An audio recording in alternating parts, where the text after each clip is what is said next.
in what context that circular is issued. There are many forms of letting out your flat. You can let out a flat technically with no charge. You can let out a flat on lease or leave and license, or you can let out your flat as paying guest. So if you are letting out your flat as a paying guest, that means you are taking people in and out, but you are not living in the flat. And students come in, or working people come in for 3 months, or traveling people come in for 3, 4 months, but the owner is not in the flat. Then it is paying guest. But if the owner is in the flat, then it is not non-occupied. The definition is already a settled position. But in spite of that, there are some confusions which I would like to clear out. As long as you are occupying, somebody living with you, no non-occupancy. Now we come to how do you define flats where the membership has changed, but society has not made somebody a member, but the person is living in the flat and society starts charging non-occupancy.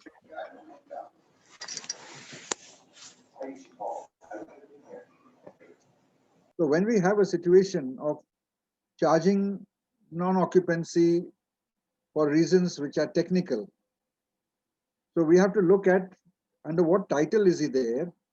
If he's there with an agreement registered, application made, then it would be a bit rich, I would say, to define an owner as a non-occupier. So these are areas where the contention comes in and needs to be cleared out. We also have situations where there is nobody in the flat is locked, and some societies treat that as non-occupancy, that nobody is occupying. That is also not the purpose of the non-occupancy charge, that if nobody is living in the flat and flat is locked, then you don't charge non-occupancy. The next thing that comes up is how much do we charge? What do we charge? Different societies have different rules, but the bylaw lays down the rules which we have to follow, which is non-occupancy has to be 10% of service and maintenance charges.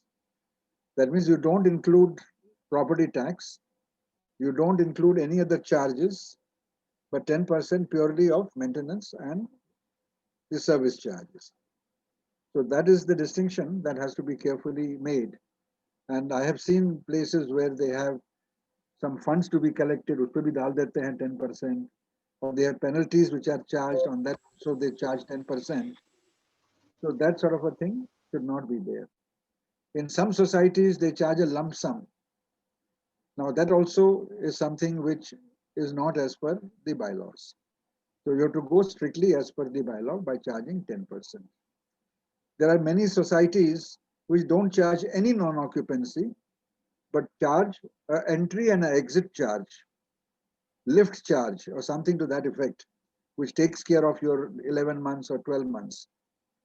That would again depend on how the resolution in the general body is structured, because if the non-occupancy charge is defined and the general body decides that, oh, because of inconvenience or the amount is not large, and you may have something like 500 rupees maintenance, and to collect 50 rupees every month and to issue receipts become a problem, then society may come and say, okay, we'll charge you 700-800 rupees, which will be including your incoming charge, lift charge, this, that.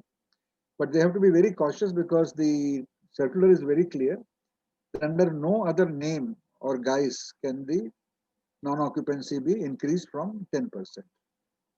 So the society has to be very careful that they don't break the law or technicalities because of that reason. So that takes care of the non-occupancy. Now, we have some cases where there are some senior citizens and they keep some student who stays with them, and many societies object that you have to go and take a police verification or do things like that, and then it becomes non-occupant because it's a tenant and you have to make an agreement. The bylaws are not very clear and neither is the position very clear. But we have to look at the spirit and the word. And the spirit and the word is that if there is somebody living with you, not necessarily a relation as defined in the Act, would still not be non-occupation, because non-occupation word has been defined, that full custody has been given, possession has been given to somebody, and the member or the owner is not living in the flat. That is the fundament. Now we go to the next subject, which is the transfer charge. Now, transfer charge is again restricted by a GR, which came in many, many years ago. And there's a restriction of 25,000 rupees to be paid for the transfer charge. Now, here what happens is the price of the flat has gone up, the rents have gone up, and the society feels that when the circular came out, the rent was 10,000 rupees. Today it is 5 lakhs. And the size of the flat, 25,000, doesn't look good. And if the man is using it commercially or member is using it commercially, then they try and bring in some different forms of names like donation or whatever you may call it, or charges, and such charges are made. Such charges actually are not allowed, and there are many judgments, and even the registrar, without going to the cooperative court, can rule that these are against the bylaws and should not be charged, and the bylaws should be followed. So this matter can be litigated, even though it may come under a dispute, can be litigated in the registrar's office by putting an application that I have been charged, I am being charged, and my membership is being restricted, and registrar will issue a direction that you have to follow the GR. So once you come as follow the GR, then it is no longer cooperative court issue. It is an issue of the registrar. And I have seen of late many such orders coming out from the registrar's office and successfully being implemented. And although the committee complains that they have lost revenue, but law is law and law has to be followed. Now there is a question of what are the other charges to be paid when you buy a flat? Because transfer charge is normally paid when you buy a flat. Question is who will pay? The buyer will pay or seller will pay? There also it is a settled position that incoming member is also going to be a member, outgoing member is a member today. So it is mutuality, and therefore both can pay, anybody can pay, it really doesn't matter. So that matter has been settled for quite some time. And I have to distinguish between transfer charge and transfer premium. What I have discussed so far correctly is called transfer premium. Transfer charge is 500 bucks, 500 rupees, which is in the bylaw, which remains constant, and is the premium I have been discussing, although I have used the word charge. So please understand that to mean premium. So transfer premium is where the issue comes in. And then, of course, the person who comes in has to pay a membership fee, with the new buyer has to fill the forms, application forms, and other items, and pay the 100 rupee membership and take the membership of the flat. Now, there have been cases where people have paid the transfer charge, got their documents, and then they are at a loss because at the time your membership is stuck. It is more like a coercive situation where you have to make a payment to get your membership in. हम बाद में झगड़ लेंगे, पहले काम तो खत्म करो, is the approach, which also works because many a times you can file a complaint before taking possession to the registrar saying that I am being charged. Take possession, pay the penalty, then go back to registrar immediately and tell them that, look, I was forced to pay, I have paid, this is my charge, and please give me an order immediately. That also works at times. I've also seen cases where after paying, even after 3 or 4 months, the buyer goes to the registrar and complains, or goes to the court and complains. And they have been successful because they interpret the law as it should be, that you have to pay X amount and nothing beyond that. So that portion is very, very clear.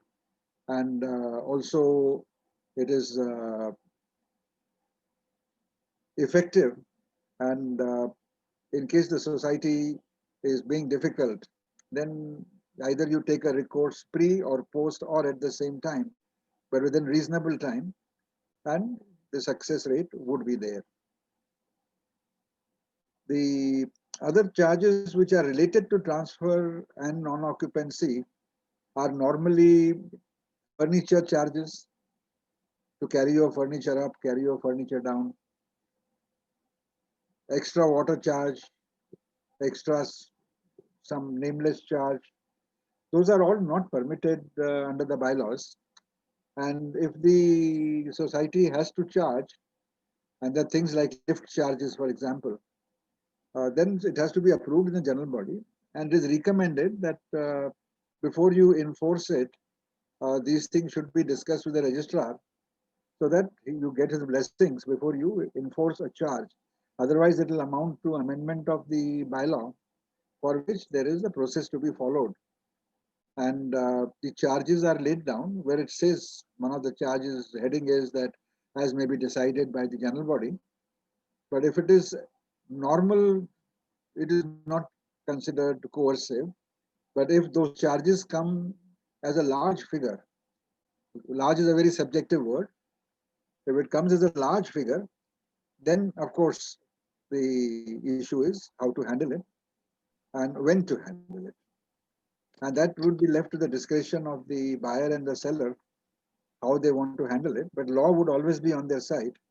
And if they handle it quickly and not waste their time, then it becomes easier for them to get a decision uh, in their favor. Though it takes some time, it may take you 6-8 months to get the decision, but it's worth the wait if the amount is large.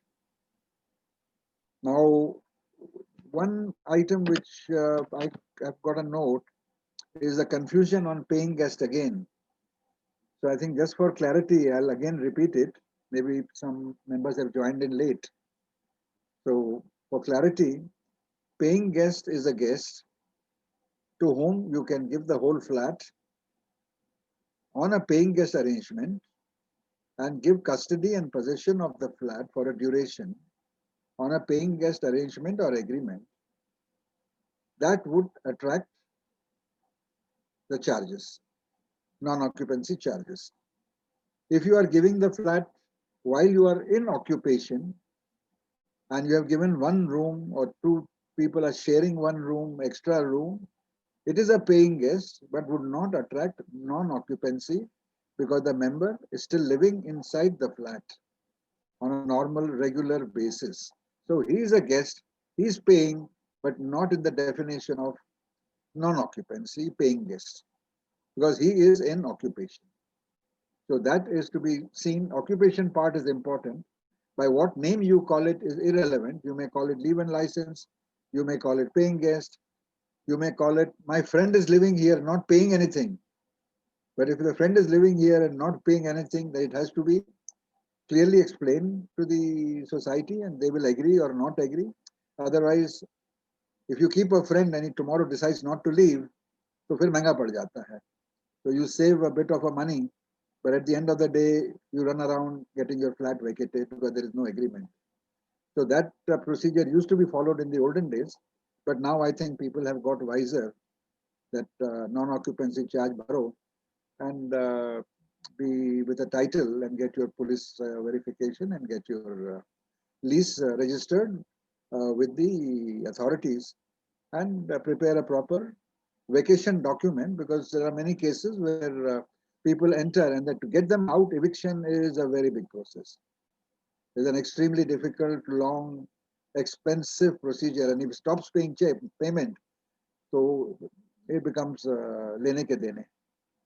But if it is a family member, which is defined in the bylaws and in the act, then none of the charges, whether you call it transfer charge if you are giving it to them, or if you are giving on non-occupancy to your son, daughter, or those will not attract non-occupancy would also not attract transfer premium. Because transfer within the family doesn't attract both these charges. So these are the two major things which we normally don't pay attention to, and I've tried to make it as clear as possible. So now, if there are any questions, I can take a couple of questions because we still have about 10 to 12 minutes with us.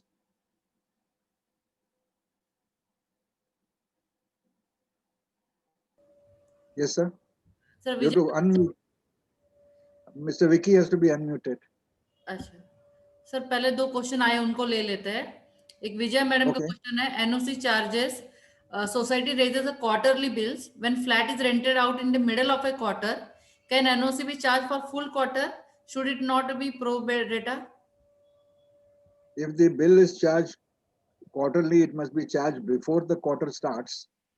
And if you are renting it out after the quarter starts, then society will not bill you till the next quarter.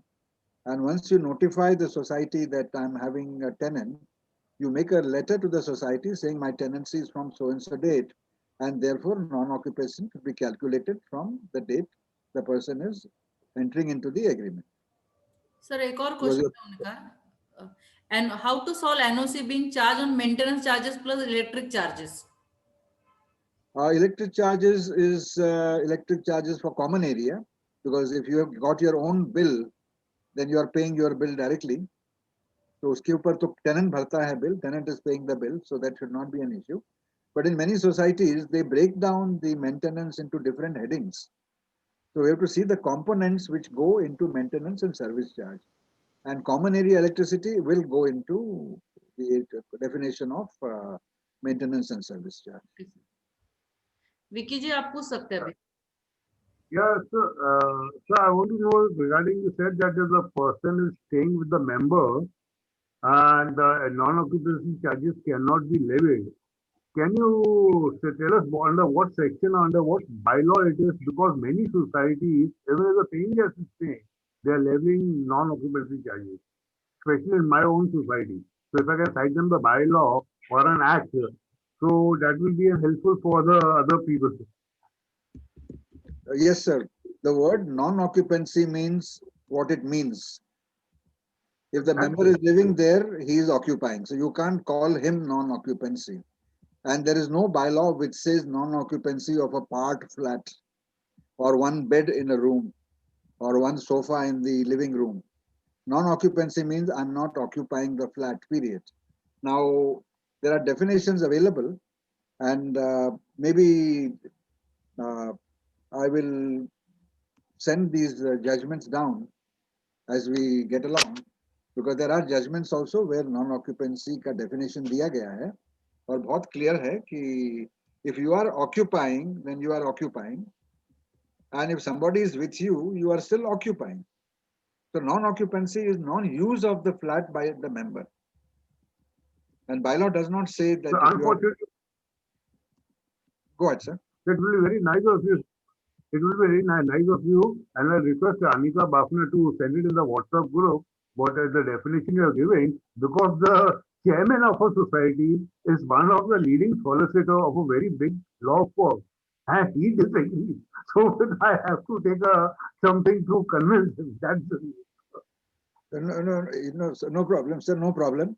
I will not dispute the quality of the chairman, because he may have his own reasons to interpret it is. But if I will send the judgment to madam, आप देख लेना, and it is a very clear issue on non-occupancy. का definition देखना है हमको, whether the person is occupying or not. That's all. If he's not occupying, part occupation or one bed in the house, he's still occupying. The definition of non-occupancy is very, very simple. In simple English, I'm not occupying my flat and I have given full charge and possession. There are two factors which are important. If I give you the key of one room, I have not given you full charge and possession of the whole flat. So you may use one room, you may come in, you lock your room, doesn't matter. You will still be occupying the remaining house, so it won't attract non-occupancy. Thank you. Any other clarification required? Yes, Rao sir. Rao sir को mute कर देंगे ma'am, जी sir. Unmute करेंगे. Sir, ये जो आप we were discussing the lift charges for shifting and all that. If the general body has not passed the resolution, but the committee still insists on levying the lift charges, then what is the recourse? The recourse is very simple. The section 72, 73, the committee has powers under the general body. General body is supreme. And if they don't have permission, they have to follow the bylaw, except if general body has given a carte blanche to managing committee to do what they like, which they cannot do. No, we never gave it. This is all dictatorship going on. And there's interest on interest being levied to one of our members. That's why I Well, specifically, yes. I see that very, very common. There is a very common phenomenon. And now, just for information of all the participants, I got a call from one of the registrars to examine the charge. Now, it's very unusual to call a panel auditor to examine the charge made to somebody for whom a recovery application has been made by the society. So just as we have in the court that if a measurement has to be done, the court appoints a commissioner to go and do the measurement. Registrars have also now started asking panel auditors, I think chartered accountants in particular, to have a look at the billing and work out the billing as it should be as per law and give a report on that. So it's a new phenomena I have seen, which some registrars have started using. So I think sensibilities are coming in, but you have to ask for it. And the particular case which I have been asked to see has got a compounded interest. And Yes, how same they here. how they compound it, they take the annual balance and take it as an opening balance for the next year and charge Exactly. premium. It really beats logic, but then what do Now, we while do? we are on that, I would also want to clarify when you are making a payment to the society, then the payment that you are making is to be credited to interest account or to the principal. So this is an area which has been a question, and society normally tends to adjust the revenue first, and keeps the principal hanging so that they can keep on. Fleecing Yeah, flogging the dead horse. Nita madam, can you unmute please? So then you have an issue of the principal remaining and the interest being adjusted, and they keep on charging. Now here I would like to point out that there is a contract. Nita madam, Sushil Dabrai. Sushil Dabrai sir, can you kindly mute your सुशील दाबराय को mute कर देंगे please?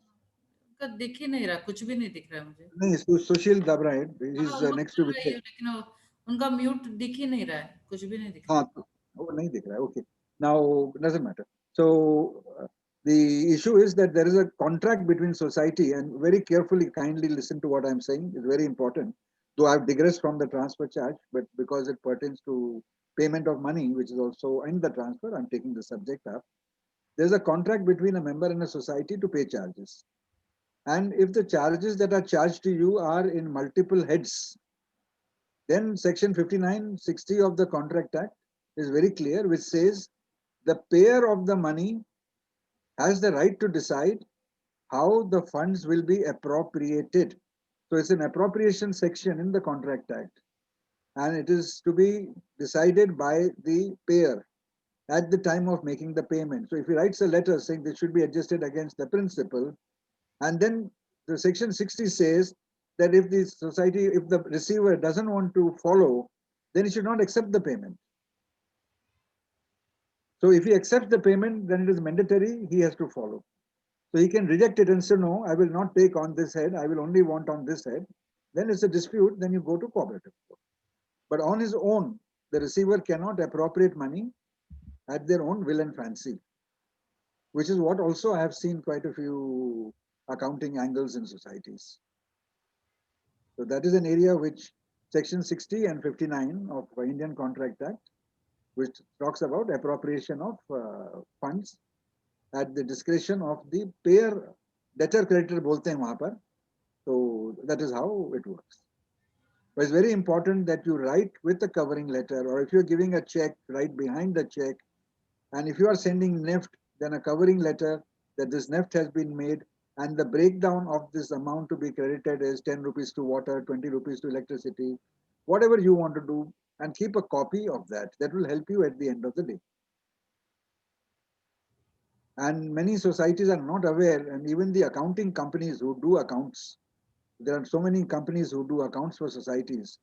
They are also not aware that the right is with the payer and not with the receiver. Any other question that needs to be clear? So we'll take 2 minutes for any question, so that before we shut down, we still have 3 minutes left. So I think we'll open the house for any question that may be not related to today's subject, which I can throw some light on.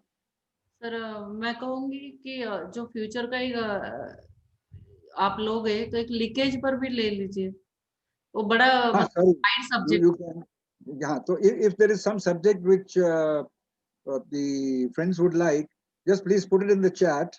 What subjects you would like me to take, so that I can take those on priority and try and fulfill as much assistance as I can. Or you have my numbers, or whichever way, or madam, if you send the note to madam, then when she's making the program, she will take those on. Vijay madam का question है deem conveyance पे, और उनका एक question भी है sir, when a defaulter member pays a sum, should it be applied to interest, एक minute का, should it be applied to interest first और anything he might suggest. I have just finished. I'll repeat it again. Section 59 says the payer has the right to decide which payment has to be appropriated in what manner. The receiver does not have the right.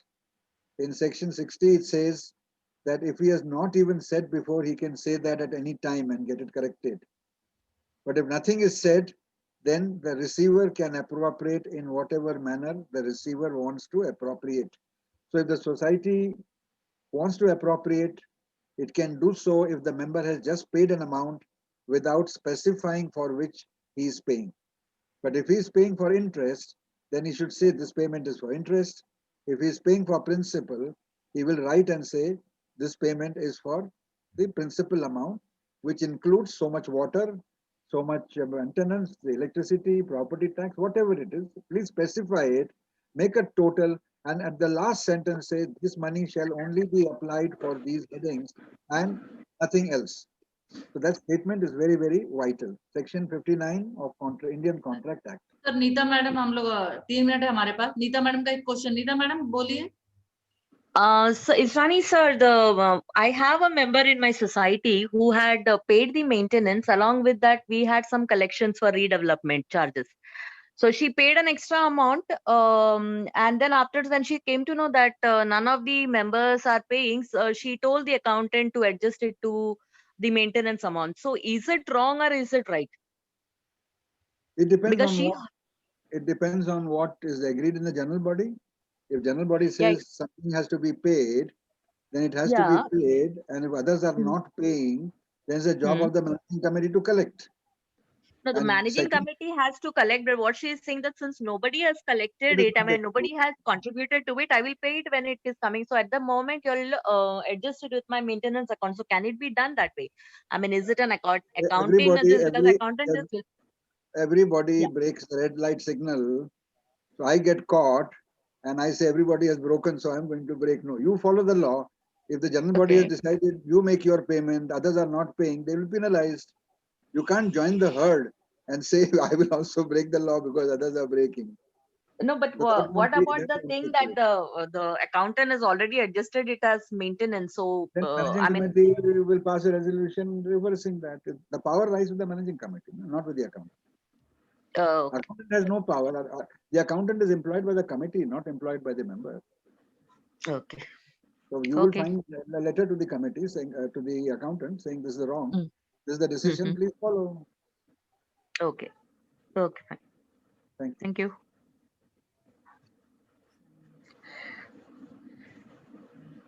any other subject matter that I need to take? I've got, I think, 1.5 minutes remaining. Yes, sir.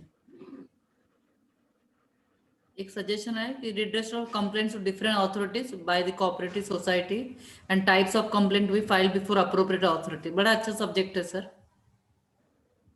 Well, it's a very important subject. It's bylaw 174, which is very explanatory, but I think we can take that as a subject and devote 30-40 minutes to explain to, because the word used authority नहीं use किया है, वहाँ competent authority use किया है in bylaw 174. And the reason they have used the word competent authority, because competent authority is somebody who has the power to summon you and punish you. And that is why you will see auditors are not mentioned there as a competent authority, because auditors cannot summon and cannot punish you. So competent authority के list में auditors नहीं हैं, जी sir. but बाकी सब authorities हैं. But it is a subject I think which would be taken with the last bylaw, the 174.